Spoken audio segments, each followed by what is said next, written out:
우리 지역 리더분들을 만나 진솔한 이야기를 들어보는 집대성 시간입니다. 이번 시간에는 충남 논산 계룡 금산의 국회의원이신 김종민 의원과 함께하겠습니다.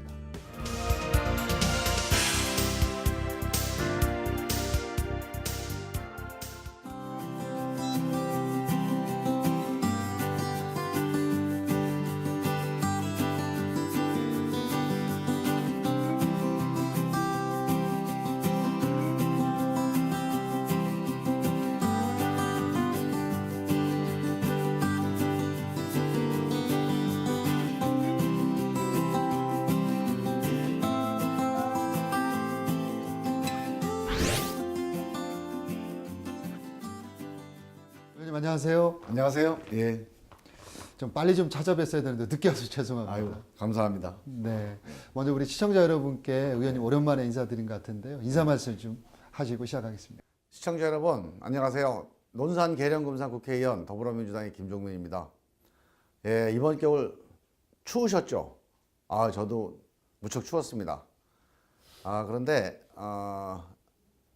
나무가요, 이게 추위를 견디면 안에 있는 이 나이테도 좀 선명해지고 이게 속이 좀 단단해진다고 그래요.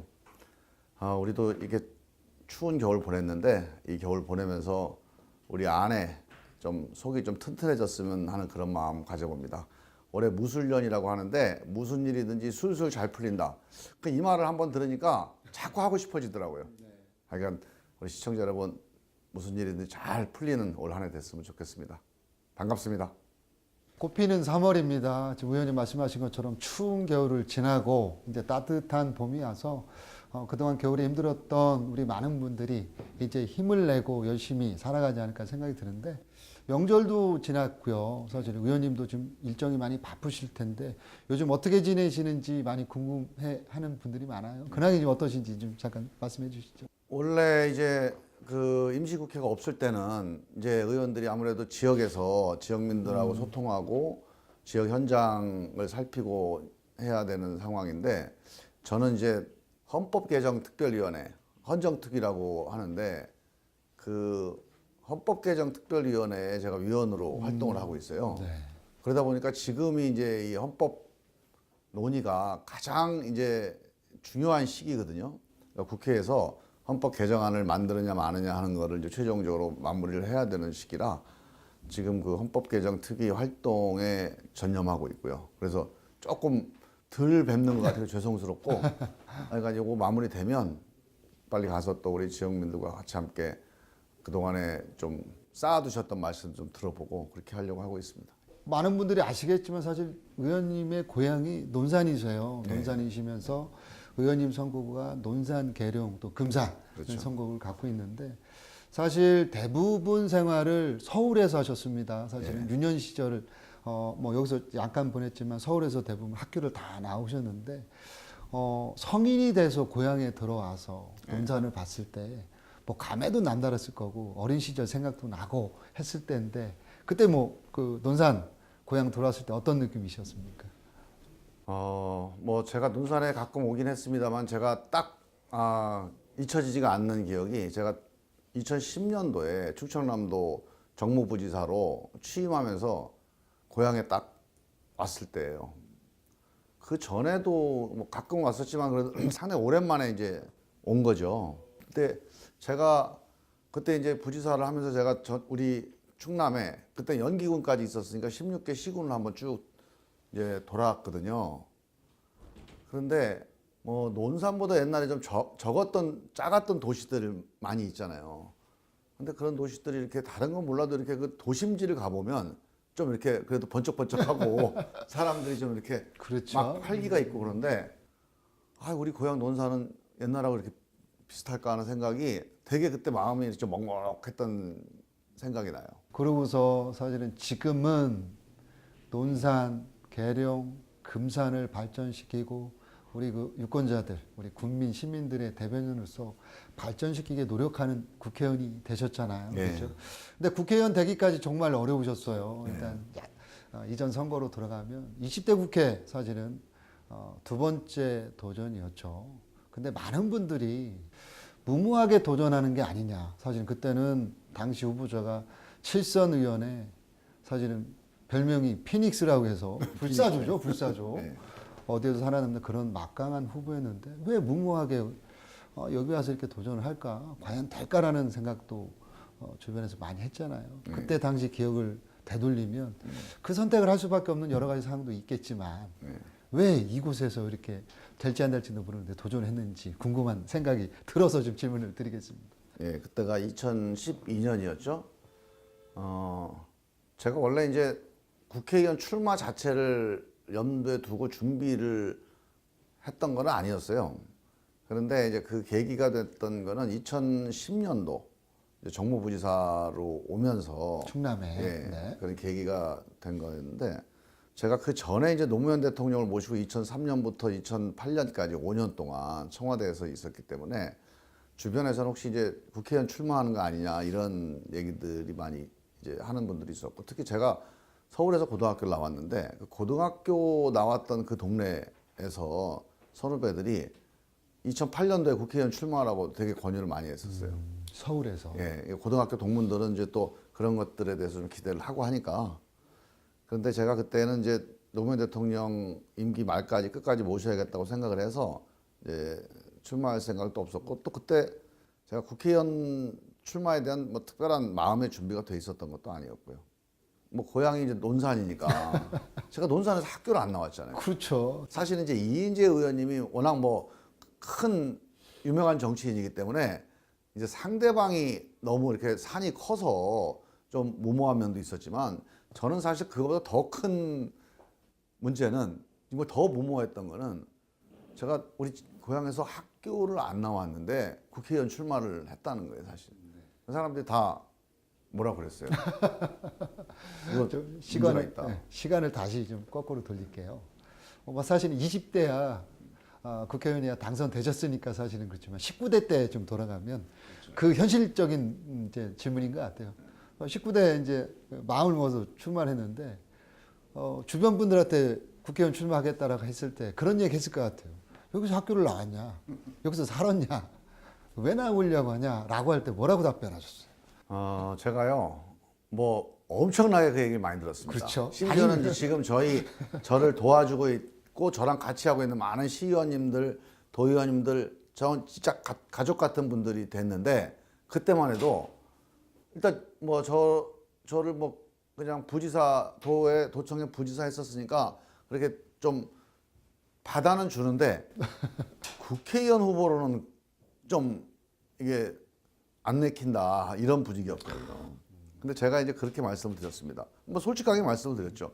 물론 이제 제가 개인적으로는 자격이 없습니다. 하지만 고향을 놔두고 많은 젊은이들이 서울로 갔다가 서울에서 나름대로 열심히 살고 노력해서 뭐 나름대로 인정도 받고 또 나름대로 어떤 그 기여도 하고 그리고 이제 중년을 맞아서 자 이제 계속 서울에서 그냥 대한민국을 위해서 일을 할지 아니면 대한민국을 위해서 일하는 방법 중에 정말 자기 고향을 위해서 서울에서 나름대로 성공했거나 나름대로 뭔가 그 업적을 만들어냈던 많은 일꾼들이 자기 고향을 위해서 다시 내려가서 일을 한다는 게 저는 그게 소중한 거다. 그리고 그럴 의무가 있다. 이런 생각입니다. 그래서 비록 제가 우리 유권자들한테 제가 저한테 표를 주십시오. 이렇게 말씀드리기에는 좀 민망하긴 하지만 이런 우리 고향을 떠나 있던 우리 고향의 젊은이들이 다시 고향을 위해서 일할 기회를 주십시오. 우리 고향을 위해서 한번 일해보고 싶습니다. 제가 서울에서 청와대에서 일했던 그 충남도청에서 일했던 이 경험을 우리 지역과 이 지역민들을 위해서 한번 쏟아붓고 싶습니다. 그렇게 호소를 드렸어요. 근데 그 말도 사실은 조금 말은 돼요. 그래서 그게 많은 분들의 마음을 조금씩 움직일 수 있었던 거 아닌가 싶고 이런 정치인들을 우리 주민들이 받아주신 거죠. 근데 시청자 여러분 19대 때는 의원님께서 이렇게 이야기를 해서 받아주지 않으셨어요. 그래서 사실은 낙선을 하셨죠. 사실은 뭐 의원님도 사실은 현실 정치에 처음 들어와서 정말 누구보다 열심히 뛰어셨을 텐데 사실 아직 유권자들께서는 아직은 아니야라고 해서 사실은 기회를 주시지 않았어요. 근데 여기서 더 중요한 게 대부분 출향 인사분들이 오셨다가 선거 떨어지시면 다시 고향을 떠나세요. 예. 원래 이제 주 활동했던 서울로 가든 하셨는데 의원님은 눌러 앉으셨어요. 그죠?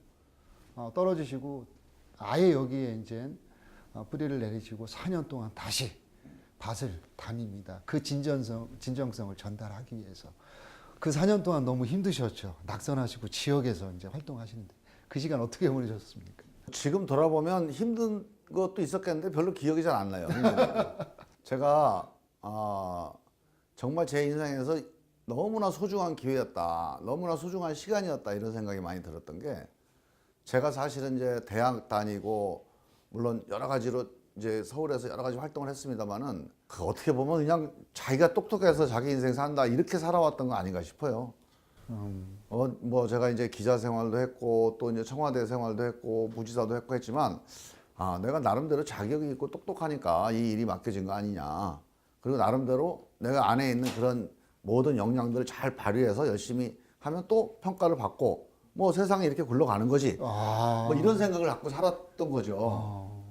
근데 제가 이제 그 한번 떨어지면서 저는 그때 당선될 줄 알았어요.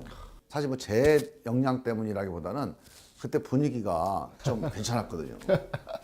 근데 떨어졌죠. 근데 떨어지고 나니까 제가 물론 여기서 이제 살면서 아이들이 여기 와서 학교 다니고 집사람하고 우리 가족들이 여기서 살면서 우리 지역 생활에 적응하는 것도 상당히 저한테 이제 새로운 일이었지만 더 큰 거는 그전엔 제가 나름대로 일하면서 만나지 못했던 분들입니다. 우리 유권자분들이.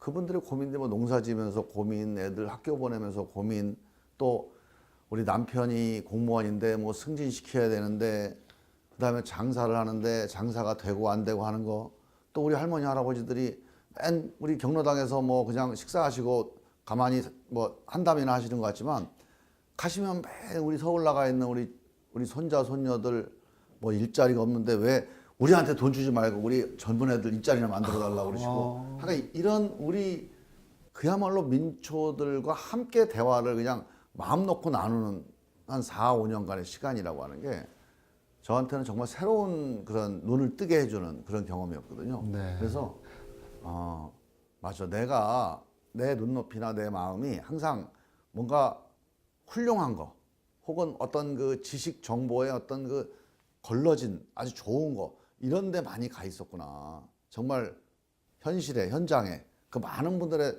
살림살이에 생기는 여러 가지 고민들과 벌어진 일들 이런 것들에 대해서 뭐 해답이 있든 없든 그냥 거기 이렇게 푹 이렇게 그 젖어서 함께 대화를 나누는 시간들이 저한테는 정말 새로운 경험이었고 지금 돌아보면 재밌었어요. 어떻게 보면요, 제가 이제 의원님 말씀 듣다 보니까 세상을 사실은 우리 대한민국에서 가장 유명한 대학을 들어가실 정도면 어렸을 때부터 인정받고 똑똑한 소리 있고 실패를 해보지 않다가 사실 그렇게 상신 거잖아요. 사실 다른 분에게 인정받고. 근데 그렇게 살면 안 되라고 가르쳐 준 게 유권자분이시네요. 그럼요. 예. 너 그렇게 똑똑한 사람 아니야. 그거보다 세상에 더 중요한 게 있어. 정신 차려. 가르쳐 준 게 그거 제가 떨어지지 않았으면 그런 가르침을 그렇죠. 못 받았겠죠. 나 역시 똑똑하니까 나 됐네라고. 오히려 그게 인생에서 가장 큰 깨달음 같은데요. 그럼요. 딱 들으면. 돈 주고 배우기가 어려운. 근데 의원님 떨어지셨어요. 아니 사실 의원님이야 사실 나름 정치적인 뜻을 갖고 고향에 오셔서 했겠지만 가족분들은 죄가 없잖아요. 그냥 오신 거 아니에요. 아버지가 하자니까 남편이 하자니까. 떨어졌으면 대부분은 또 우리 부인 되는 분들은 우리 원래 있던 곳으로 가죠. 우리 아이들도 거기니까. 그러니까 순수하게 남편의 뜻을 받들어서 여기 살자. 네 살겠습니다. 하지 않을 것 같아요. 우리 사모님은 어떠셨는지 궁금합니다. 저는 지금도 너무 고마운 게 우리 집사람 오히려 다른 분들이 그런 얘기를 하시면 우리 집사람이 항상 만약에 당신이 정치를 그만둔다면 서울을 가는데 정치를 계속 할 생각이 있다면 우리 유권자들과 이 약속이다. 함께 한다는 약속인데 우리가 여기서 산다는 그 약속을 지키겠다는 우리 이제 그런 행동인데 약속을 지켜야 된다. 오히려 우리 집사람이 그런 뭐 주변의 그런 얘기에 대해서 훨씬 더 분명하게 그래서 너무 고맙고요. 아이들도 참 어렵거든요. 저희 이제 애가 초등학교 다니면서 이 논산 생활을 시작했어요. 그리고 우리 밑에는 우리 논산에서 초등학교를 입학을 했습니다. 그 어린 애들이잖아요. 그 제가 2012년에 선거 나갔을 때 그 초등학교 다니는 아이들이 아빠가 이제 국회의원 나가서 이제 선거운동을 하고 하는 게 약간 좀 부끄러웠던 모양이에요. 그러니까 우리 그 제가 이렇게 선거운동 아침에 이렇게 인사를 하면 그 길을 지나서 학교를 가거든요. 그러니까 저를 피해 다녀요. 그래서 제가 이제 뭐 우리 아들이 지나가면 막 멀리서 이렇게 막 반갑게 하면은 막 도망가. 근데 그러면서 아빠한테 막 심각하게 막 뭐 아빠를 원망하거나 아니면 때를 쓰거나 한 적이 없어요.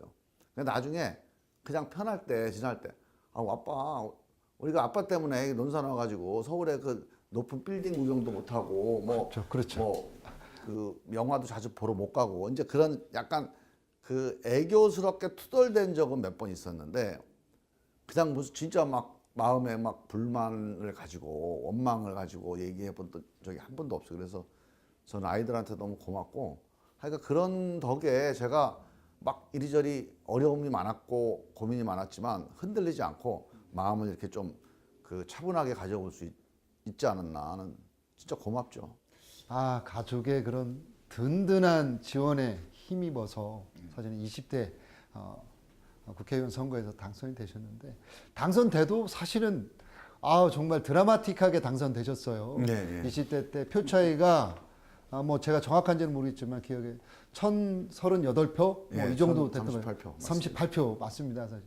뭐 새벽까지 뭐 계속 지켜봐야 되는 사람. 그다음에 엎치락 뒤치락 했는데 그걸 지켜보시면서 정말 이 심장이 정말 이렇게 막 타 들어간다고 해야 되나요? 그때 기억하시면 지금 생각해 보면 그때는 막 현장이었기 때문에 좀 덜했는데 지금 생각해 보면 지금도 손이 막 그렇게 막 이 막 쪼그라드는 이런 느낌 같은 게 있어요. 그게 제가 그 전에 12년 선거 때 원래 방송사 출구조사에서는 제가 3%를 앞섰거든요. 그래서 막 당선됐다고 막 이제 막 만세도 부르고 그 방송국에서 카메라로 찍어가고 그랬어요. 근데 뭐 한 12시 넘어서 이렇게 개표가 진행되면서 이렇게 분위기가 좀 바뀌더니 결국에는 제가 2% 차이로 낙선했죠. 이번에 방송사 출구조사가 딱 나왔는데 제가 1%를 진 거예요. 그렇죠. 그렇게 나왔죠. 예. 근데 그걸 보면서 이번에 당선되겠구나 하는 생각이 들더라고요. 선행학습이네요. 사실 19대 때. 그러니까 뭐 특별히 근거가 있는 건 아닌데 느낌상 선거 때 이제 유권자들 만나봤을 때 느낌도 되게 좋았고 그다음에 지난번에는 출구조사 때 이겼다가 졌으니까 이번엔 출구조사 때 졌으니까 이번엔 이기겠다 이런 생각이 들었는데 실제로 나중에 어느 방송에서 우리 선거구를 최대 격전지에 갖고 우리 선거구만 가지고 뉴스 한 꼭지를 만든 적이 있어요. 그 다음 날. 근데 그거 뉴스를 보니까 처음 개표 시작부터 마지막 개표 확정될 때까지 역전, 재역전의 그래프를 그려놨더라고요. 이렇게. 근데 역전, 재역전이 12번인가 돼요. 그리고 저도 이제 그때 방송 이렇게 보면 개표 방송 볼 때 보면 표차 몇 표 이렇게 나오잖아요. 계속. 그러니까 두 사람 놓고. 가운데 표차 몇 표 이렇게 나오는데 표차가 0. 제가 그 표차 0이라고 하는 화면을 한 3번 봤어요. 아이고 참. 그러니까 엄청난 거죠. 아슬아슬하게. 예. 그때 뭐 그런 과정을 거쳐서 이제 진짜 그것도 근데 대단한 그러니까 진짜 돈으로 살 수 없는 공부인데 제가 그 개표 방송을 보면서 마음속으로는 이번에 유권자들이 저를 믿어주시고 선택해 줄 거다라고 하는 믿음은 있었지만 정말 그렇게 막 표차가 0이 나올 때는 이게 모르는 거 아닙니까? 근데 어떤 생각이 드냐면요. 그때 거기 그 하우스 하는 그 양반이 나를 찍었을까? 그 양반이 찍었으면 내가 한 표차는 이기는 건데. 그렇죠. 그러니까 그 얼굴들이 자꾸 떠올라요. 아. 그러니까 이 한 표라고 하는 게 얼마나 소중한 건지를 제가 그 개표를 보면서 그래서 이거는 이거 진짜 돈 주고 살 수가 없습니다. 그렇게 해서 사실은 당선이 되셔서 국회 첫 등원하는 날이 있었을 거예요. 예. 그때 더 마음이 각오도 더 새롭고 그 한 표의 소중함 때문에 정말 앞으로 4년 동안 의정활동 열심히 나름 생각을 하셨을 것 같아요. 그렇죠. 기차를 타고 서울에 갔을 건데 예. 가면서 많은 생각을 하셨을 텐데 지금도 기억나는 혹시 어떤 생각이나 그런 게 있으신지. 그때 뭐 첫날은 뭐 모르겠고요. 워낙 이제 그 개표 과정에서 그 큰 일을 겪어가지고 중락이 막 오르날 내래. 그 이후에는 이제 우리 유권자 여러분들 감사합니다 하고 이제 그 당선 인사 드리고 뭐 그 정신없이 보내느라고 이제 큰 일은 없었는데 제가 그 국회에 딱 가면서 이게 이제 시작인데 이 시작할 때 이 느낌은 좋다. 그리고 아까도 말씀드렸지만 제가 유권자들이 진짜 세게 훈련을 시켜주신 거 아니에요? 그렇죠. 그러니까 참 좋다 이게 느낌이. 우리 경기 시작할 때 이렇게 몸이 가볍고 뭔가 오늘 몇 골 넣을 것 같고 이런 분위기 있잖아요. 근데 이제 이 경기가 마무리되는 때까지 내가 이렇게 가벼운 몸으로 정말 의욕적이고 또는 뭔가 그 힘차게 이 경기를 끝까지 갈 수 있을까? 그렇게 가야지 하는 뭐 그런 마음가짐들, 그런 다짐들. 그래서 제가 여기도 이제 우리 사무실에 그 우리 LED도 보면 그냥 1년 365일 내내 써놓는 글귀가 처음처럼 초심을 잃지 않겠습니다. 그 말씀인데 제가 하다 보면 피곤하고 또 어떨 땐 막 화가 날 때도 있고 어떨 땐 답답할 때도 있고 이럴 때 항상 내가 그 초심을 잃지 말아야지. 내가 그 한 표가 소중했던 그 순간을 내가 잊어버리지 말아야지 하는 생각들을 하면 조금 이제 마음이 차분해지기도 하고 화가 났다가도 네가 이게 화낼 문제가 아니다 이런 생각이 들기도 하고 그러면서 이렇게 지내오는데 그때 그 국회 출근할 때 그때 그 기분이 그런 기분이었습니다.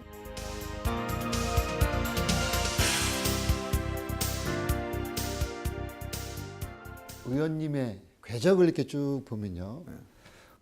처음에 기자 생활을 시작해서 기자를 하시다가 그다음에 이제 기자 생활을 하면서 노무현 대통령과 인연이 맺으면서 청와대로 가셨고요. 네. 청와대에서 참여정부 5년을 같이 만기 출소죠 사실 딱 한 다음에 오셔서 충남도 부지사를 또 역임하셨고 정치를 할 수 있는 어떤 그런 궤적을 오면서 정치를 또 종점에 하셨어요. 사실 앞으로 해야겠지만. 근데 평상시에 우리가 청년기 뭐 공부하는 뭐 학습기 거치면서 정치가 꿈에 일부나 들어가 있었나요, 사실은? 아니요, 전혀 그런 적은 없었고요. 사실 제가 그때 좀 처음에는 어릴 때는 이제 의사가 되려고 했다가 좀 생각이 바뀌어서 사실은 제가 대학 갈 때는 작가가 제 꿈이었습니다. 그래서 서울대 국문과를 가셨잖아요, 사실. 그래서 작가라는 게 뭐 지금 보면은 좀 먹고 살기도 힘들 것 같고 좀 그렇긴 한데 그때 그 젊은 시절에는 뭔가 새로운 세상을 그려보는 어떤 그런 약간 낭만적인 혹은 상상력이 되게 좋았거든요. 그래서 그런 걸 펼쳐보는데 뭐 그렇게 해서 잘 팔리면 또 돈도 벌고 하니까 얼마나 좋냐. 그렇죠. 작가가 되려고 했다가 이렇게 대학 와서 사회생활을 하면서는 사회라고 하는 게 내가 혼자서 글을 쓰고 있기에는 우리 사회가 너무 많은 일이 벌어지고 있어요. 그래서 사회 속으로 풍덩 빠져야 되겠다는 생각이 들었고 뭐 작가가 되는 거하고 또 사회 속에서 사는 거하고 이렇게 연결 중간쯤 어딘가가 그게 기자 생활이었던 것 같아요.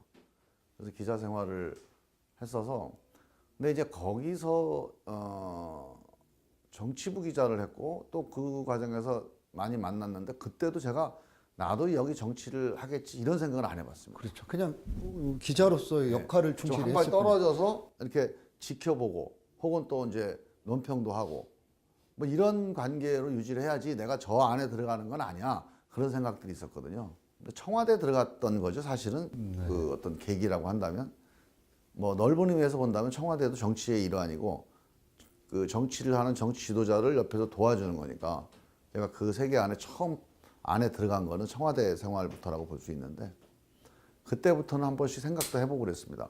아, 내가 직접 정치에 뛰어들어? 그러면 어떨까? 혹은 그렇게 잘할 수 있을까? 무슨 의미가 있을까? 아유, 그거 힘든 일인데. 네, 의원님의 어떤 그 몰랐던 이야기들을 나눠보는 시간이었고요. 제가 보면 뭐 의원님께서 늘 이런 말씀이세요. 민심은 천심이다. 아, 뭐 사실 얘기를 들어보니까 제가 느낀 그 한 표의 소중함, 또 치열하게 겪으셔서 국회의원 됐고 이 말을 가슴에 새겨두는 이유 나름 뭐 깨달음이 있었을 것 같아요. 좀 말씀 좀 부탁드립니다. 제가 특별히 이제 그 예전에 민주화 운동을 했고 뭐 이제 책도 많이 읽고 토론도 많이 하고 여러 가지 이론적인 뭐 이념적인 이런 경험들을 많이 해서 세상이라고 하는 게 뭐가 정의고 또 뭐가 올바른 길이다 뭐 이런 생각들을 좀 갖고 있었어요. 청와대에 있을 때도 어떤 게 좋은 정책이고 어떤 게 바람직하다. 근데 이제 제가 정치를 하면서 여러 가지 생각들을 많이 했는데 그 중에서 하나가 내가 이렇게 뭐 청와대도 있었고 그동안에 여러 가지 이제 뭐 공부도 하고 정책에 대해서 많이 알고 하는데 내가 만나는 유권자들의 생각을 아, 저 사람들은 그냥 저렇게 생각하는 거야. 내가 지금까지 알고 있던 게 있는데 이게 훨씬 더 이게 더 좋은 생각이야. 이렇게 생각하지 않겠습니까? 그분들이 뭐 민원 얘기도 할 거고 그렇죠. 또는 아주 좁은 경험을 가지고 막 주장을 하실 수도 있잖아요. 그 딜레마였어요, 이게 정치하면서. 이분들이 주인인데, 주권자고 표를 갖고 있는 사람들인데, 이분들 얘기를 제가 듣자고 국회의원이 되고 정치를 하는데, 이 얘기를 들어보면, 내가 알고 있는 얘기도 내가 뭐 청와대에서 5년 동안 일했으니까 훨씬 더 그 정리된 얘기를, 그러니까 정확한 얘기를 생각을 하고 있을 텐데, 내가 이분들 말대로 해야 되나? 내가 알고 있는 대로 해야 되나? 그렇죠. 이 고민이 큰 고민이에요, 이게. 가치관의 충돌이 오는 거죠. 네. 내가 살아온 가치관과 앞으로 살아야 될 가치관이. 그렇죠. 근데 제가 이제 이 고민을 하면서 이 고민을 정리를 하면서 제가 민심천심이란 말을 다시 이제 끄집어낸 건데 이런 거더라고요. 제가 보니까 정치는 내가 여러 가지 공부해서 아는 지식도 있고 경험 쌓은 지식도 있지만 내 생각대로 하는 거는 정치가 아니다. 내 생각대로 하는 거는 학문. 학문. 예, 아니면 무슨 어떤 운동, 사회운동 이런 거는 내가 갖고 있는 소신, 내가 갖고 있는 어떤 지식, 경험 이거를 소신 있고 또 신념을 가지고 얘기를 주장하는 게 맞는데 정치는 좀 다르다 이런 생각을 한 게요. 정치는 제가 갖고 있는 권한을 가지고 일을 하는 게 아니에요. 많은 분들의 권한을 저한테 주십시오 하고 제가 그걸 위임받는 거 아닙니까? 그 우리 저 지역만은 22만 명의 권한을 그분들이 주인인데 대신 저한테 야 네가 대신 이거 잘해봐 하고 저한테 맡겨주신 거예요. 잠시 맡겨놓은 거죠, 네. 사실은. 그럼 기간을 그걸 둬서. 가지고 제가 정치인으로서 발언도 하고 법안도 만들고 어떤 표결할 때 결정도 하고 할 거 아닙니까? 그러면 사실 이게 내 생각대로 해야 되느냐? 22만 명. 근데 22만 명 생각이라는 게 뭔지 어떻게 압니까 또? 또 평균 낼 수도 없는 거고. 그렇죠. 그래서 저는 이런 생각을 했습니다. 제가 정치는 자기 생각대로 하는 게 아니라 많은 사람들의 생각을 듣고 소통하고 그 생각들의 어떤 공통 분모가 있을 거예요. 그 느낌, 그걸 잡아내야만이 정치를 할 수 있다. 그러니까 결국은 제가 민심천심이라는 게 한 분 한 분 얘기를 그대로 다 내가 다 실천하고 다 대변하겠다. 그런 뜻보다는 이 민심의 바다 위에서 그 속에 응축되어 있는 그 천심, 그 핵심이 뭔지를 끊임없이 제가 노력하고 대화하고 소통하면서 알고 그거를 찾아내기 위해 노력하겠습니다. 그런 약속이죠. 그래서 계속 그 민심천심이란 말을 되새기는 거는 그런 노력을 하겠습니다. 최대한 찾기 위해 노력하겠습니다. 제가 알고 있는 거, 어디 책에 나온 거, 또 누가 이렇게 알려준 정보 이것만 가지고 하지 않고 정말 뭐가 옳고 그르고를 떠나서 우리 국민들, 우리 민심은 뭘 얘기하는지를 항상 찾아 나서겠습니다. 이런 각오를 말씀드리는 거예요. 사실은 뭐 말씀 나누는 내내 사실 유권자의 소중함 그런 부분들을 귀담아 들어서 그 마음을 잘 대표로서 표현하겠다라는 말씀인 것 같아요. 그게 바로 정답이 아닌가 싶은데 아마 유권자분들도 우리 시 국민들도 그런 걸 느끼지 않을까 생각이 듭니다. 우리 지역 현안 몇 가지를 좀 질문을 드려야 될 것 같아요. 우리 선거구에 있는. 먼저 논산 관련해서는 뭐 지난해 열심히 우리 의원님께서 노력하셔서 KTX 논산 훈련소역 관련 그 설계비도 증액됐잖아. 이 부분 잠깐 설명 좀 부탁드리겠습니다. 지금 이제 아직까지 이제 최종 확정된 단계는 아니고요. 이제 우리가 한 8분응선, 9분응선까지 와 있는 건데 지금 KDI에서 최종적인 타당성 조사를 지금 진행을 하고 있습니다. 여기에서 결론이 나면 그 결론을 근거로 해서 이제 지금 잡혀진 예산을 집행을 하면 이제 시작을 하는 거죠. 겁니다. 그렇죠. 이제 공사 시작하는 거예요. 네. 그래서 그게 이제 올해 안에 반드시 마무리를 져야 되는 삽을 떠야 되죠. 삽은 설계가 조금 오래 걸리겠네요. 걸리겠죠. 삽 뜨는 건 조금 뭐 장담 못 할 것 같고, 그러니까 설계가 진행이 돼서 그림은 좀 나올 거라고 생각을 드는데, 지금 마지막 단계는 이런 겁니다. 이게 수익성이 있느냐를 조사하는 게 하나가 있고요. 수익성도 수익성이지만 수익성을 떠나서 국가 정책적으로 필요하냐, 이 두 가지가 지금 이제 중요한 쟁점이에요. 수익성은 조사를 하고 있습니다. 그래서 이것도 이제 최대한 수익성이 있다, 플러스로 넘어가는 게 이제 우리 목표고. 그렇죠. 이건 우리가 조작할 수 없잖아요. 그렇죠. 이건 있는 그대로 해야 되니까. 문제는 이 정책적인 필요성은 제가 얘기할 수 있는 거예요. 제가 장관들을 만나서 끊임없이 얘기해서 설득을 하는 게 이겁니다. 전국에서 170만 명의 우리 국민들이 논산 훈련소를 아들을 군대 보내고 그 아들과 그 가족을 군대 보내고 찾아오는데 지금 가장 좋고 가장 빠른 교통수단이 KTX인데 그렇죠. KTX 못한다. 기껏해야 공주나 익산에서 타면은 여기서 택시비가 3만 원, 5만 원 나오는데 우리 국민들한테 이게 도리냐 이게. 그렇죠. 이건 논산 국회의원이 이걸 얘기할 문제가 아니다. 이건 국토부 장관이, 국방부 장관이, 기재부 장관이 이 국가가 이러면 안 됩니다. 죄송합니다 하고 역을 빨리 설치를 해줘야 되는데 이걸 왜 내가 이렇게 얘기를 하냐. 당신들이 해야 될 일이다. 이렇게 얘기하면 사람들이 끄떡끄떡해요. 문재인 대통령께서 2012년도에 논산 화지시장에서 유세를 했습니다. 제가 말씀드린 이 말씀 그대로 말씀을 하셨어요. KTX 훈련소역은 논산 시민들을 위해서 제가 하려는 게 아니라 그렇죠. 대한민국 국민들을 위해서, 그리고 대한민국 국민에 대한 우리 정부의 도리를 지키기 위해서 하는 겁니다. 반드시 제가 대통령에 당선되면 하겠습니다. 딱 이렇게 말씀하셨어요. 그래서 제가 그 동영상도 보여줬습니다. 우리 의원님의 공약이자 우리 현 대통령님의 공약이니까 그럼, 예. 우리 뭐 크게 걱정 안 해도 단지 응원 보내주시고 잘 될 수 있도록 빌어주시는 게 남아있는 것 같습니다. 우리 금산 지역 좀 질문을 드려야 될 것 같아요. 금산하면 인삼이고요. 네.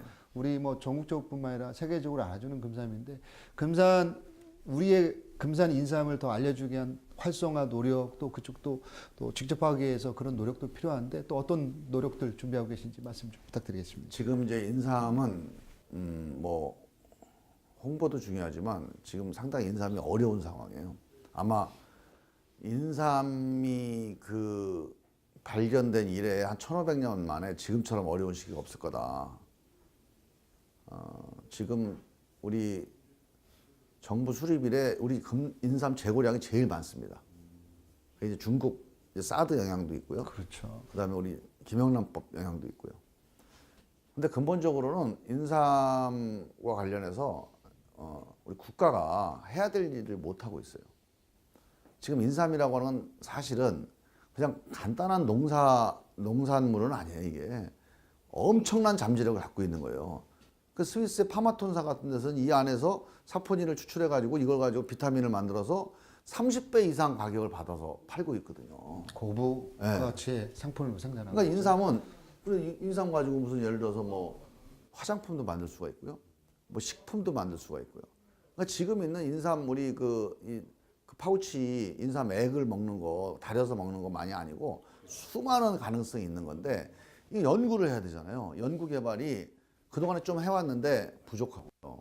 그래서 이런 거는 어떤 민간 사업자가 하기에는 너무 개발 엄청난 일이에요. 예산이 들어가니까. 국가가 해서 정말 인삼에 대해서는 국가가 전 세계에 대한민국이 인삼의 본산이라고 하는 것을 정말로 입증을 해줘야 됩니다. 그래서 국가가 다시 한번 인삼의 연구 개발의 중심에 서서 인삼 산업을 발전시킬 수 있는 그런 국가 정책적인 결단이 필요하고, 그래서 제가 이게 인삼산업진흥법을 지금 만들어서 지금 발의를 해놨고요. 그래서 법을 통과시키는 것도 중요하고, 법을 통과시켜서 인삼 산업을 국가가 중심이 돼서 지원하고 정책적으로 전략적으로 추진할 수 있는 체계를 다시 만들자. 그렇게 돼야 많은 농사 짓는 분들, 많은 민간 사업자들이 이 인삼 산업에 더 뛰어들고 더 여기서 많은 수익을 얻을 수가 있어요. 근데 이 연구 개발이 안 되고 이 마케팅에 대한 국가적인 지원이 안 되면 이 개인 사업자들만의 힘으로는 이게 쉽지는 않습니다. 의원님이 생각하는 우리 좋은 정치라는 게 있잖아요. 사실 정치인하면 우리 많은 분들이 사실 국회에서의 어떤 안 좋은 모습 보이고 해서 사실 좋지 않은 시선을 보내는 분들이 많습니다. 결국 의원님도 정치를 하는 게 좋은 정치를 하기 위해서 하신 거지, 사실 구태의연한 그런 모습을 보여주시기 위해서 하시는 건 아니잖아요. 의원님이 생각하는 좋은 정치인, 좋은 정치, 이런 정치 하겠다라고 말씀해 주시면 정말 좋을 것 같습니다.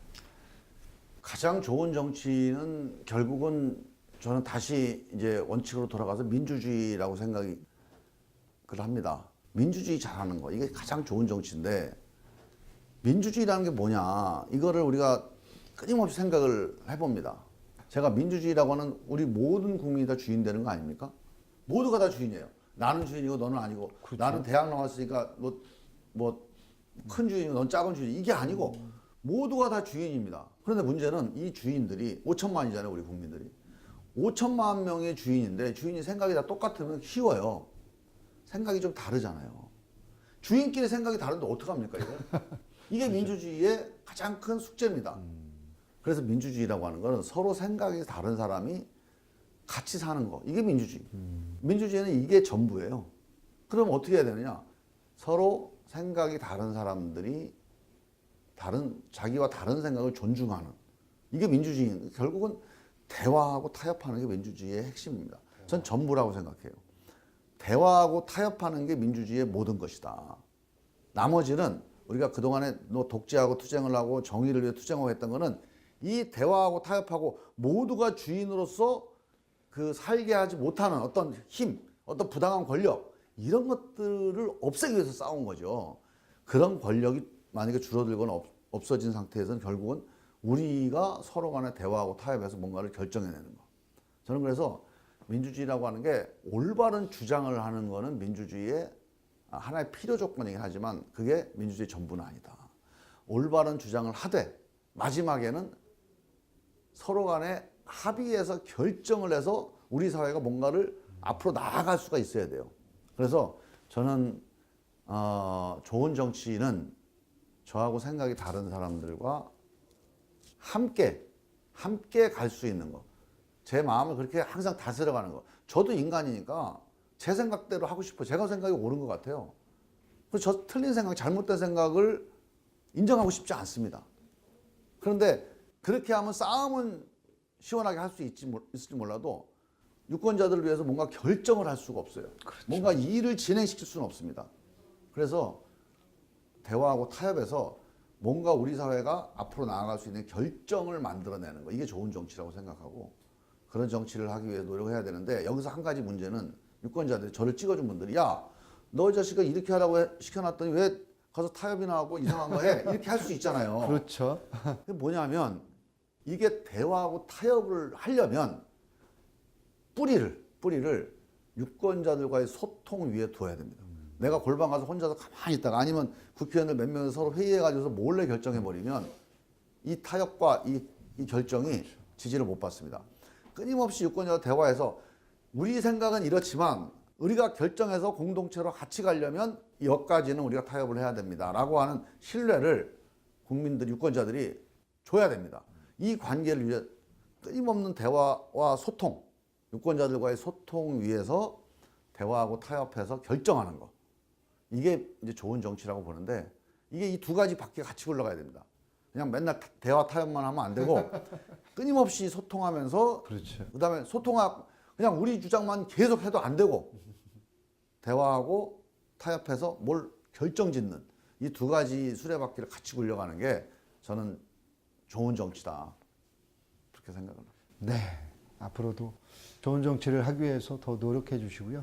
이제 마지막으로 의원님께 일 열심히 하라고 격려도 해주시고 때론 혼내주시고도 하시는 우리 유권자분들 계십니다. 논산, 계룡, 금산에 계시는 우리 시군민들, 유권자들에게 저 일 앞으로 열심히 하겠습니다. 잘 지켜봐 주시오. 마무리 발언 부탁드리겠습니다.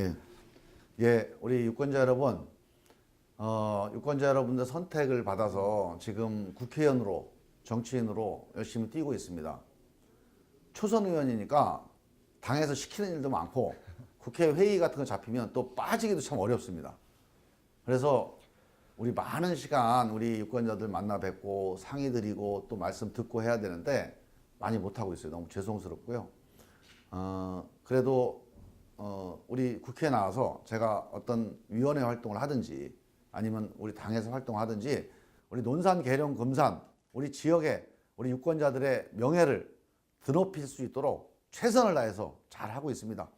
열심히 잘해서 김종민이 요새 좀 옛날보다 얼굴은 잘 안 보이는데 국회 가서 일 잘하고 있다 이런 얘기가 서울에서 들릴 수 있게 최선을 다하겠습니다. 그리고 우리 국회가 쉬는 때는 다시 와서 이번 봄에는 한번 우리 읍면 우리 경로당 또 이장님들 찾아뵙고 한번 말씀 한번 잘 들어보겠습니다. 열심히 하고 있습니다. 많이 응원해 주십시오. 감사합니다. 네, 오늘 의원님과 한 시간여 동안 대화를 나누면서 저도 생각한 단어가 있습니다. 아까 말씀 민심은 천시입니다.